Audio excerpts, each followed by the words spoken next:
All right, folks, welcome back to the Prophets of IT. Today's guest is a game changer in cybersecurity. He's not just talking about protecting your devices, he's flipping the whole game and protecting you, the human. From building the first variable password system back in the day to leading a company that's rewriting how we think about identity authentication, he's here to shake things up. Joining us is Eli, founder and CEO of KATSH.ID.com. Eli, welcome to the show.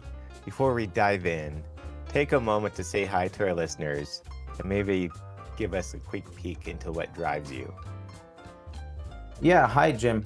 Thank you for having me. And it's a morning here, so good morning to everyone who's listening to our show today. My a little bit about my background. I was in financial services, so I was in finance for the last 25 years. I've helped people grow their money and their retirement. I was managing portfolios before I pivoted to cybersecurity. I've done pretty much everything from foreign exchange to stocks, bonds, commodities, and of course, hedging strategies with options and other future contracts. So I'm really excited about where I am today because, the reason why I got into this is basically the fact that I fell victim to fraud 10 years ago. And it was a pretty interesting, miserable, I would say, experience that taught me so much. And, before and after was just another me, if that makes sense. Yeah, I can only imagine what it's like. Uh, but Eli, before we go deeper, I want to give a quick shout out to the folks who make this podcast possible for me, and that is my team over at managedprospectingsystem.com. And we're the only IT marketing agency that lets you write your own guarantee for us. We turn cold outreach into warm conversations by backing you with targeted content that actually makes prospects want to talk to you. If you're tired of wasting time on hoping for referrals, go check it out after the show. ManageProspectingSystem.com. Eli, in the field of cybersecurity, what would you say is the biggest misconception you run into uh, over and over again? The biggest, I think, misconception today is that people downplay the risk of their personal and sensitive data if it's compromised. We hear about data breaches now every other week, and those companies that are falling victim are not like small businesses. These are very capable businesses. Some of them are trillion-dollar companies, right? We're talking about even tech giants falling for it. And so there's this misconception among consumers that, well, if I don't have a lot of money in my bank account, or if I'm not a billionaire or multimillionaire, then who cares about my personal information? And that's really not the way should people look at it. Because at the end of the day, um, hacking groups are like a fisherman. They're trying to fish for personal information day and night. Sometimes they fall onto big honey pot, theft from large corporations, and sometimes it's just you. I mean, I can give you an example. Just a few weeks ago, a bakery was hacked. Who would think of a bakery being hacked? Their supply chain was hacked. They couldn't get ingredients to and source, ingredients to make cakes. That's like it tells you a lot. Those folks are just fishing day and night, trying to see wherever there's a door open. And who opens the door for them, they'll just take an advantage. And there's no such thing as I'm not a millionaire or who cares about my information. And it's okay if they know, like I have just $300 in my bank account. That's one aspect. The other aspect is that a lot of the times hacking groups are not trying to really steal money from you. Most of the times, they're trying to use your name as a vehicle to conduct illicit activities. So, Uh-huh. yeah, this is where I think the biggest misconception in cybersecurity, especially among individuals that are not savvy about the facts. So it's not necessarily that they're after the $300 in your bank account. They want to use you to go after other people or other companies that in your personal network or in that you do business with. Pretty much. And when you fall, I mean, when they fall, basically, they're conducting, illicit activities and schemes.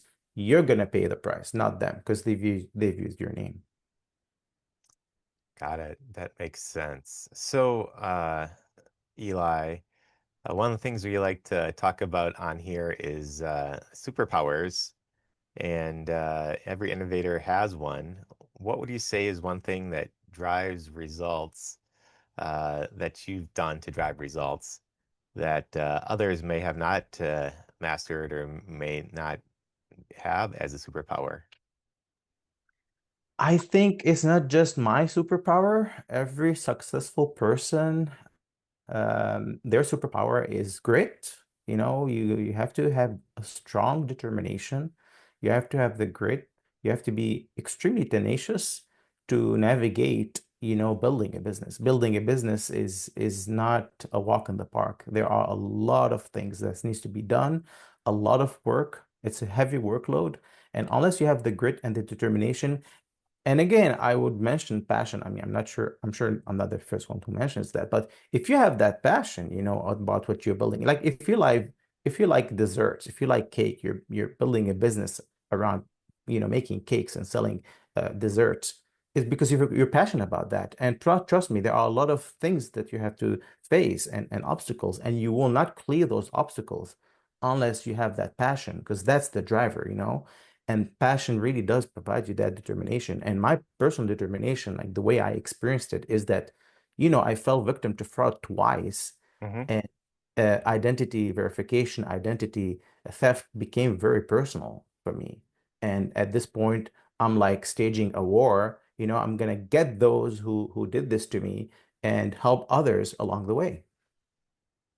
So, is there an unexpected lesson that you've learned from all this? I learned that we have to be really careful about our sensitive information. We have to be careful about our identities. A lot of the times, like I see this so common. Like, let's say Amazon, right? Amazon is a strong business. It's $1 trillion company. They have all the engineers. They have deep pockets. They have strong protection on their infrastructure. Yep. But then Amazon could be working with a third party partner, and that third party partner may not have the security that Amazon has. And because they're working with Amazon, there is some shared information on some of their systems.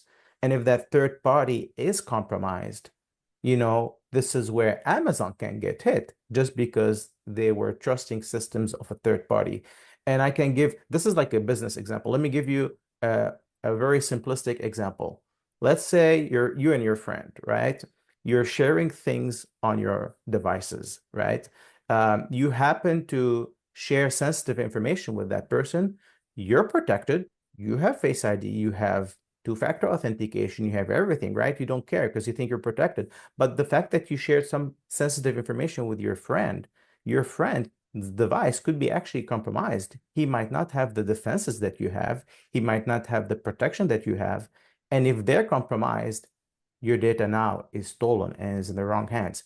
Same thing. So it applies on both ways, and this is why we have to be very careful with whom we're dealing when we're sharing sensitive information, whether it's a business or personal. That makes sense.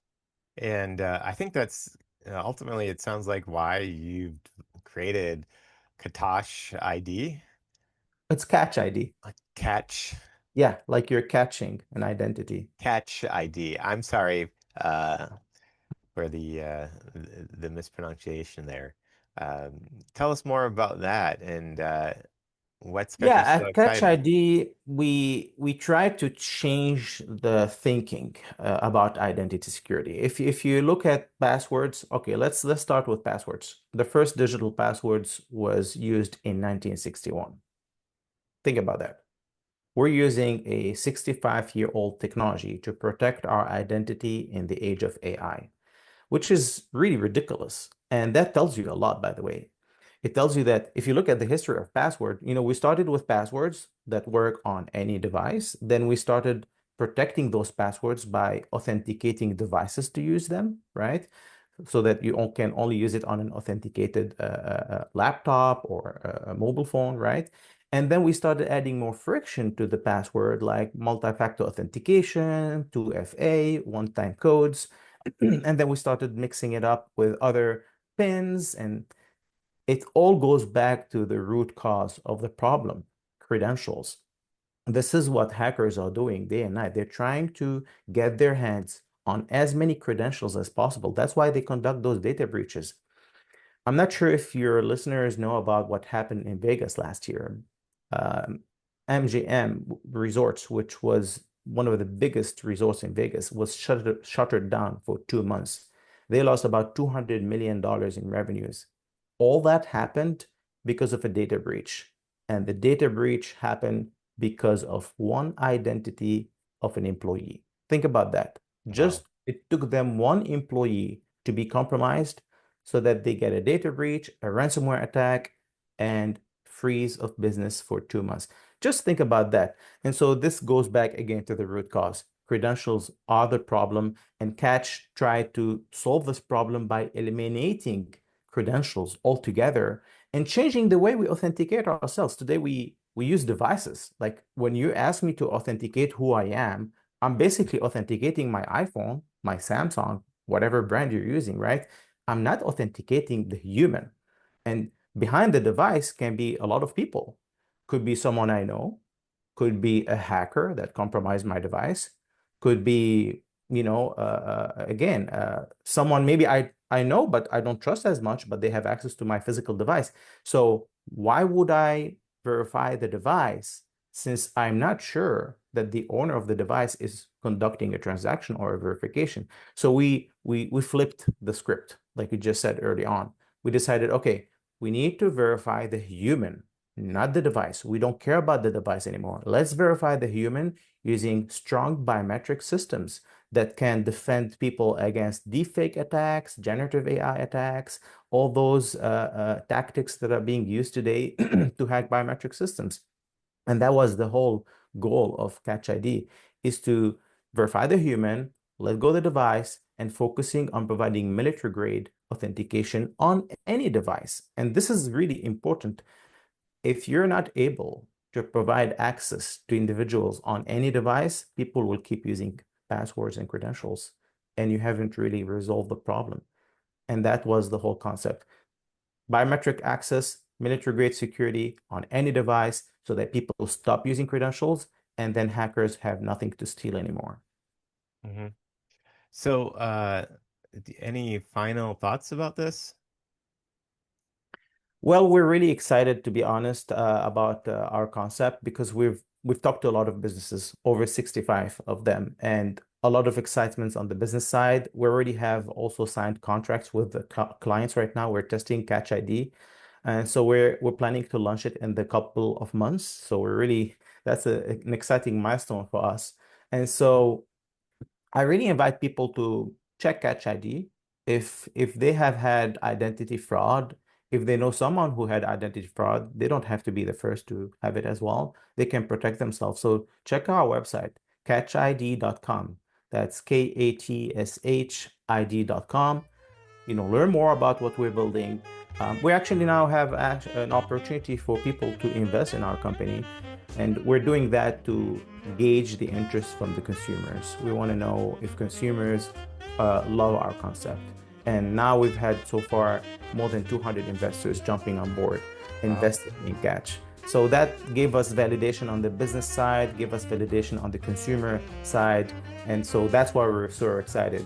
I can tell you so many exciting news as well, like our engagement with agencies, federal agencies.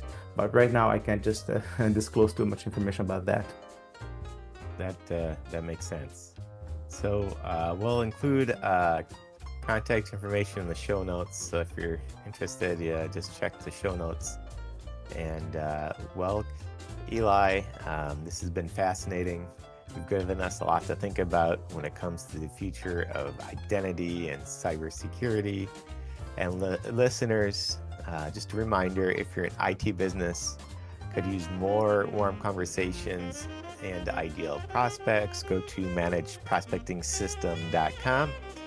We'll help you stand out in the inbox, on LinkedIn, or in your market on your terms with a guarantee you write for us. And until next time, stay bold, stay secure, and keep innovating.